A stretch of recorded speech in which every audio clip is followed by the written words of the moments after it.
하나님 감사합니다. 오늘도 우리에게 생명을 주시고 그 생명으로 하나님을 찾아 예배할 수 있도록 믿음과 힘을 주셔서 감사합니다. 분주하게 살며 매일을 빠르고 어지럽게 지나 보내는 중에도 하나님 앞에 멈추어 설 수 있고 그 음성을 듣고 기도할 수 있다는 것이 얼마나 큰 은혜인지 모르겠습니다. 주께서 우리의 삶을 살피시고 마음의 중심을 헤아리고 계시오니 오늘 우리 각 사람에게 찾아와 주시고 하늘의 평강으로 함께하여 주시옵소서. 하나님, 특별히 오늘은 우리 교회 성도님들의 가족들을 위해서 기도합니다. 우리는 먼저 하나님을 알고 예수님을 주로 고백하며 살아가고 있지만 여전히 많은 가족들이 하나님보다 세상의 것을 의지하며 살아가는 것을 봅니다. 평생의 수고에도 불구하고 하나님을 알지 못해 인생의 말년을 허무하게 보내시는 부모님들과 높아져야 살아남는 세상의 경쟁에 휘말려 하나님 앞에 멈추어 설 여유조차 없이 살아가는 자녀들을 바라볼 때 그 마음이 참으로 타들어가는 것을 느낍니다. 주님, 우리가 가족들을 사랑하는 것보다 하나님이 그들을 더 사랑해 주시는 줄 믿사오니 우리를 찾아오셨듯 우리의 가족들도 만나 주셔서 평생의 시간을 하나님과 동행하는 축복이 있게 하여 주시옵소서. 또한 예기치 못한 질병으로 씨름하며 병상에서 오늘을 시작하는 가족들에게 더욱 가까이 찾아가 주셔서 창조하시는 하나님의 손길로 회복시켜 주시고 우리의 기도를 통해 생명의 역사가 일어나는 것을 보게 하여 주시옵소서. 취업과 입학을 위해 기도하는 이들이 있다면 하나님이 예비하신 길이 열리게 하시고 결혼과 출산을 위해 구하는 분들에게도 아름다운 만남의 축복을 더하여 주시옵소서. 그렇게 설 연휴를 맞이하여 만나는 가족들 모두에게 우리가 하나님의 축복을 전하는 은혜의 통로로 온전히 쓰임받게 하여 주시옵소서. 무엇보다 사랑하고 희생하기에 솔선하여 하나님이 누구신지를 드러내는 모든 성도님들 되게 하여 주시옵소서. 이제 하나님, 오늘 우리에게 주시는 여호수아의 말씀 앞으로 나아갑니다. 하나님이 인도하시는 길을 걸으며 믿음이 무엇인지 배웠던 이스라엘 민족과 같이 오늘 우리에게도 하나님을 아는 지식을 더하여 주시고 선포되는 말씀이 들려지고 깨달아져서 하나님 뜻으로 한 걸음 더 가까이 나아가는 은혜의 시간이 되게 하여 주시옵소서. 하나님이 기뻐 받으시는 영과 진리의 예배가 지금 우리 안에 시작되게 하여 주시옵소서. 예수 그리스도의 이름으로 기도하옵나이다. 아멘. 이제 오늘 우리에게 주시는 하나님의 말씀을 함께 보겠습니다. 하나님의 말씀은 여호수아 18장 1절부터 10절까지입니다. 여호수아 18장 1절부터 10절까지의 말씀을 봉독하겠습니다. 이스라엘 자손의 온 회중이 실로에 모여서 거기에 회막을 세웠으며 그 땅은 그들 앞에서 돌아와 정복되었더라. 그러나 이스라엘 자손 중에 그 기업의 분배를 받지 못한 자가 아직도 7지파라. 여호수아가 이스라엘 자손에게 이르되 너희가 너희 조상의 하나님 여호와께서 너희에게 주신 땅을 점령하러 가기를 어느 때까지 지체하겠느냐. 너희는 각 지파에 3사람씩 선정하라. 내가 그들을 보내리니 그들은 일어나서 그 땅에 두루 다니며 그들의 기업에 따라 그 땅을 그려가지고 내게로 돌아올 것이라. 그들이 그 땅을 7부분으로 나누되 유다는 남쪽 자기 지역에 있고 요셉의 족속은 북쪽에 있는 그들의 지역에 있으니 그 땅을 7부분으로 그려서 이곳 내게로 가져오라. 그러면 내가 여기서 너희를 위하여 우리 하나님 여호와 앞에서 제비를 뽑으리라. 레위 사람은 너희 중에 분깃이 없나니 여호와의 제사장 직분이 그들의 기업이 됨이며 갓과 르우벤과 므낫세 반 지파는 요단 저편 동쪽에서 이미 기업을 받았나니 이는 여호와의 종 모세가 그들에게 준 것이니라 하더라. 그 사람들이 일어나 떠나니 여호수아가 그 땅을 그리러 가는 사람들에게 명령하여 이르되 가서 그 땅으로 두루 다니며 그것을 그려 가지고 내게로 돌아오라. 내가 여기 실로의 여호와 앞에서 너희를 위하여 제비를 뽑으리라 하니 그 사람들이 가서 그 땅으로 두루 다니며 성읍들을 따라서 7부분으로 책에 그려서 실로 진영에 돌아와 여호수아에게 나아오니 여호수아가 그들을 위하여 실로의 여호와 앞에서 제비를 뽑고 그가 거기서 이스라엘 자손의 분파대로 그 땅을 분배하였더라. 아멘. 할렐루야. 여러분 반갑습니다. 어느덧 1월 마지막 주가 되고 하나님께서 또 한 번 새로운 한 주를 열어주셨는데요. 오늘도 말씀 듣고 기도하는 시간을 통해서 하나님과의 깊은 동행을 시작하실 수 있길 축복합니다. 여러분, 아이들이 태어나서 가장 먼저 듣고 배우는 동화 중에 토끼와 거북이의 경주 이야기가 있습니다. 여러분 다 아시는 이야기죠? 거북이의 겁없는 도전에 코웃음을 치던 토끼가 당연히 이길 거라는 안심으로 경기 도중 잠이 들어 버렸습니다. 조금만 더 달려가면 승리가 확정되는데 그마저도 너무 재미가 없어서 여유를 부리다가 경주를 지체하고 멈추었습니다. 그래서 어떻게 됐나요? 결국 거북이보다 느린 첫 번째 토끼로 역사에 남게 됐습니다. 그러고 보면 성경에도 이런 일들이 있었습니다. 창세기에서 아브라함이 새로운 땅으로 가라는 하나님의 음성과 약속을 받고 호기롭게 출발했지만 아버지와 함께 하란에 머물며 약속의 걸음을 중지한 일이 있었습니다. 그 땅에서 머물러 사는 삶에 안정감이 있었겠죠. 하나님이 끌어가실 땅이 어딘지 확실하지 않았기 때문에 느껴지는 불안감도 있었을 겁니다. 결국 아브라함의 아버지 데라는 하란 땅에서 생을 마감했고 그의 조카 롯도 자기 눈에 좋아 보이는 땅 소돔과 고모라에 남게 되면서 약속의 땅 끝까지 함께 가지를 못했습니다. 같은 부르심을 받는 것과 그 길을 끝까지 완수하는 것은 완전히 다른 문제라는 것이죠. 그런데 오늘 본문 속에 등장하는 이스라엘 백성 12지파 중 7지파에게도 이와 비슷한 문제가 발생한 것 같습니다. 가나안 땅에 왔지만 땅을 취하지 않고 머물러 앉은 겁니다. 요단을 건너기 전 르우벤, 갓, 므낫세 지파의 절반이 먼저 땅을 받았고 요단을 건넌 후 유다, 에브라임, 또 나머지 므낫세 반 지파가 땅을 받아서 5개 지파는 이미 땅을 할당받은 상태에 있었는데요. 나머지 7지파는 아직 땅을 찾아 나서지도 않았습니다. 하나님의 약속이 있었지만 도전을 멈춘 상태에 있었다는 말입니다. 이 때문에 여호수아가 마음이 많이 답답했던 것 같습니다. 그래서 언제까지 머물러 있을 거냐고 질책하며 묻습니다. 그래서 우리도 생각해 보게 됩니다. 여러분, 이들은 무엇 때문에 멈추었을까요? 여기까지 와서 더 나아가지 못하는 이유가 무엇일까요? 과연 무엇이 그들로 하여금 하나님의 약속을 따라가는 길을 지체하게 만들었을까요? 이것을 질문하게 됩니다. 여러분, 그래서 오늘은 이 질문에 대한 답을 함께 고민하시면서 하나님의 길을 따르지 못하게 만드는 것들이 무엇인지 본문이 가르쳐주는 3가지 요소를 함께 살펴보시면 좋겠는데요. 먼저 신앙의 여정 중 믿음의 걸음을 지체하게 만드는 그 첫 번째 요소는 적당한 안정감입니다. 본문 속 이스라엘은요, 얼마 전까지 31개 가나안 민족을 다 이기고 오늘에 이르렀습니다. 광야를 지나 요단강을 건너기까지 많은 고생을 했고 그 고생의 대가를 얻었습니다. 이 정도면요, 광야에서 기대하던 일들이 다 이루어졌다고 해도 틀린 말이 아닐 것 같습니다. 그래서 1절에 보시면 여호수아가 이 가나안 입성을 마무리하면서 새로운 기점이 될 만한 일을 합니다. 1절 말씀에 이스라엘 자손의 온 회중이 실로에 모여서 거기에 회막을 세웠으며 그 땅은 그들 앞에서 돌아와 정복되었더라 라고 이야기합니다. 온 회중이 가나안 땅의 중심부라고 할 수 있는 실로에 모여 회막을 세웠습니다. 마치 전장에 승리의 깃발을 꽂는 것처럼 가나안에 하나님의 임재가 선포되고 영적인 거점이 회복된 것입니다.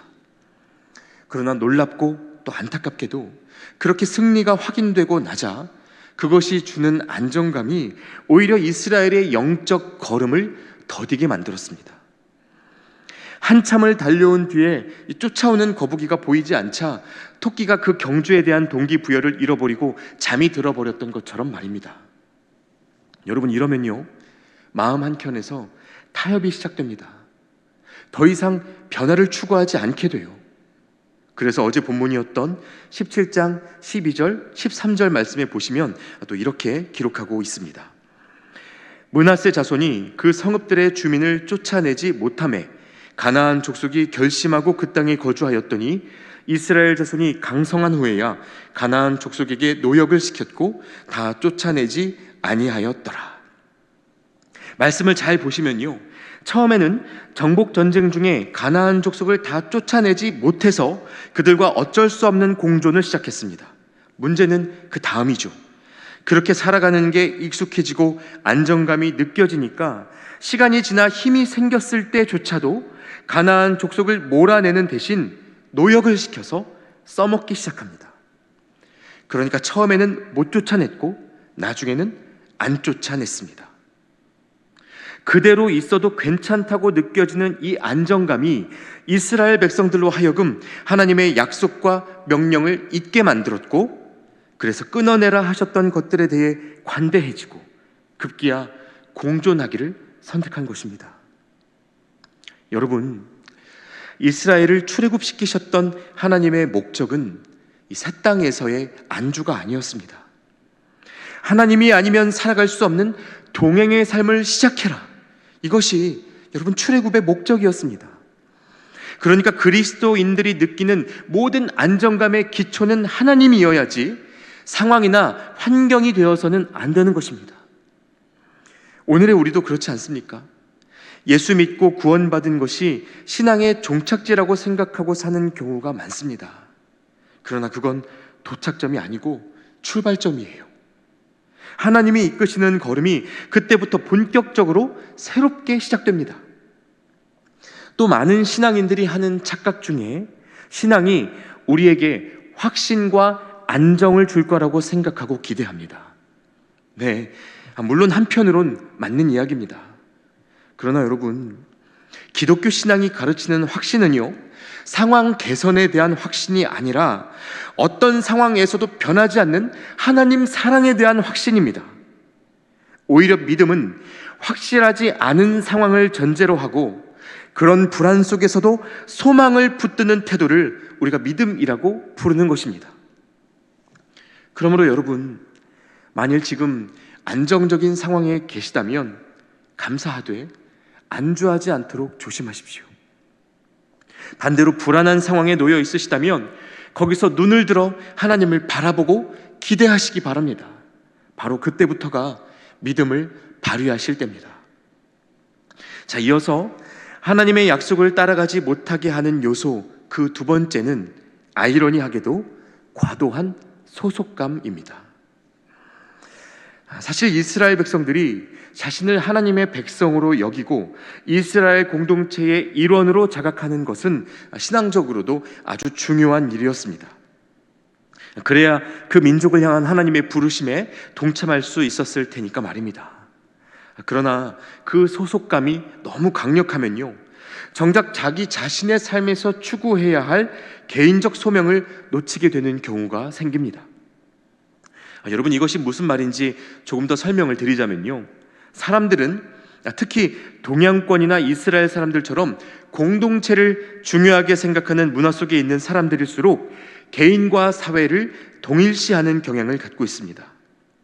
예를 들어 손흥민 선수가 골을 넣으면 한국이 골을 넣었다고 생각하죠.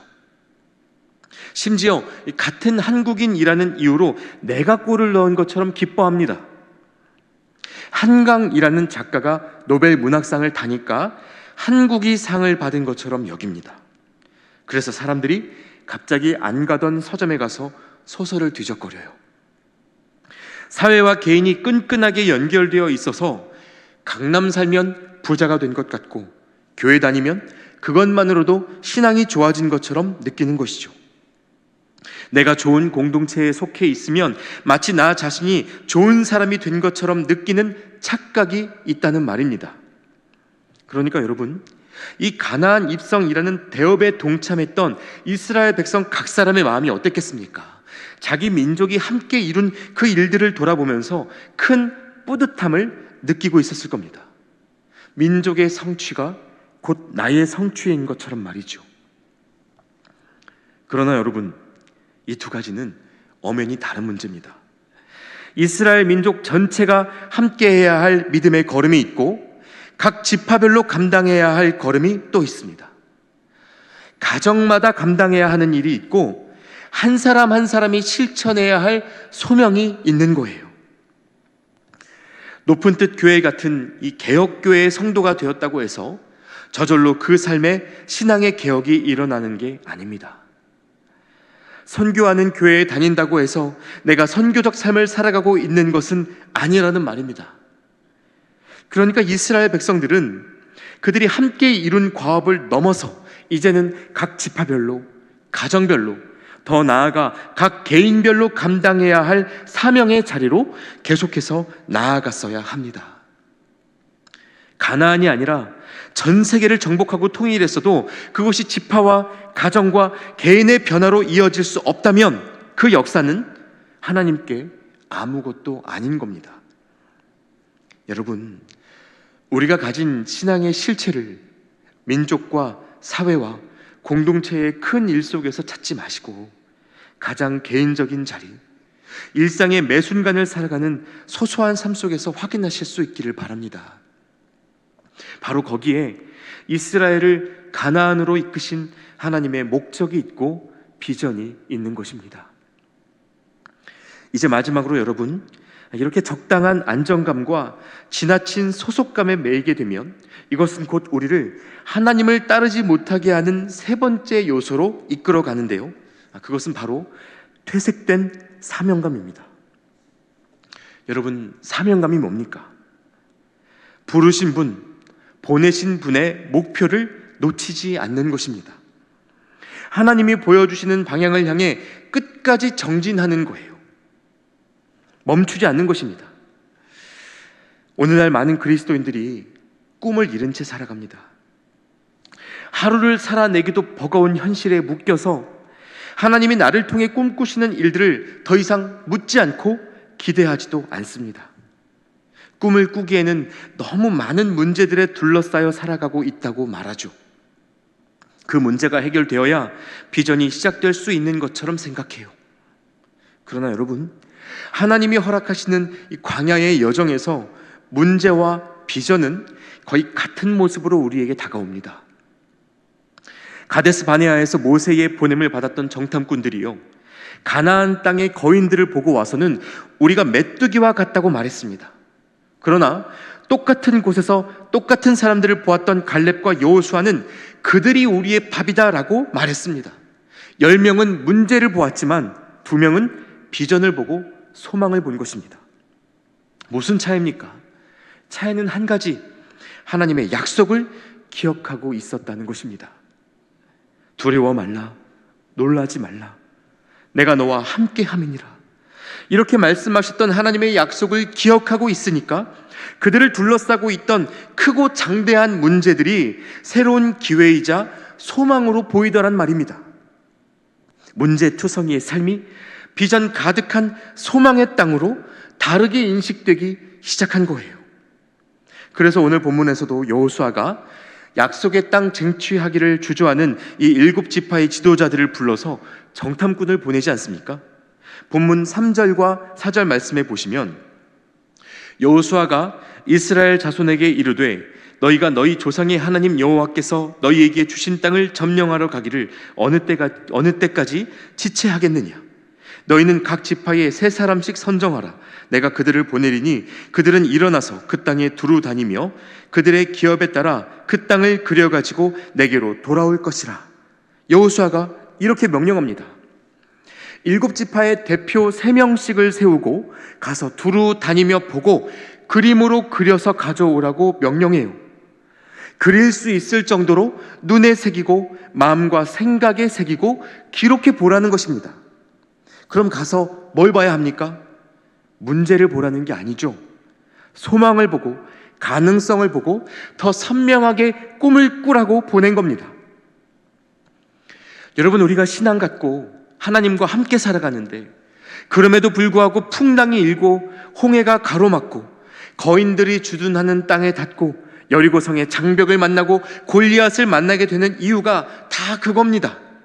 문제를 주시려는 게 아니라 문제보다 크신 하나님을 보여주시기 위함이에요. 약속에 대한 기대감을 다시 고취시키고 하나님이 하실 일들을 바라보게 만드는 것이죠.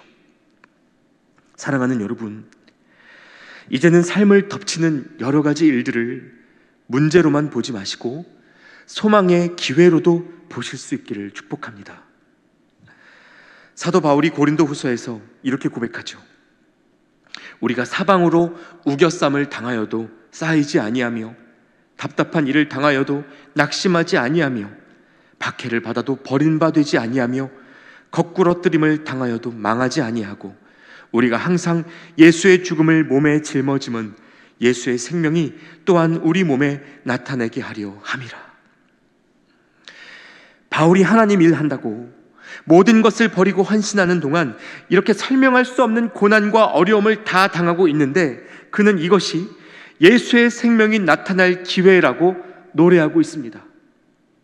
여러분, 저는 바울의 이 고백이 오늘 저와 여러분의 입술을 통해서도 드려질 수 있기를 소망합니다. 두려워하지 말며 놀라지 말라. 네가 어디로 가든지 네 하나님 여호와가 너와 함께 하느니라 말씀하셨던 이 하나님의 약속은 여호수아뿐만이 아니라 오늘의 우리에게도 유효합니다. 생명이 있는 한 우리를 통해 일하기 원하시는 하나님의 부르심은 끝나지 않습니다. 광야를 떠도느라 이 삶의 안정감이 느껴지지 않아도, 내가 나이가 많고 힘이 없고 기댈 만한 사람이 없어서 어떤 소속감이 나를 지탱해 주지 못할지라도 하나님이 우리를 붙들고 계시기 때문에, 그분이 살아계시기 때문에 우리가 사명의 길을 끝까지 완수할 수 있는 것입니다. 여러분, 이 하루를 사시는 동안 오늘 이 말씀의 약속을 붙들고 삶의 모든 문제를 돌파해내는 은혜가 있으시기를 축복합니다. 홍해가 갈라진 것도, 요단강이 마른 것도 모두 믿음의 첫 걸음을 내디딘 그 다음이었습니다. 우리가 믿음으로 걷고자 하면 하나님은 약속대로 길을 열어 주실 것입니다. 그 하나님의 역사를 기대하며 믿음의 모험과 도전을 주저하지 않는 저와 여러분 되시기를 우리 주님의 이름으로 축원합니다. 함께 기도하겠습니다. 하나님을 만나고 믿음으로 살아가는 동안에도 우리의 걸음을 붙드는 것들이 참 많습니다.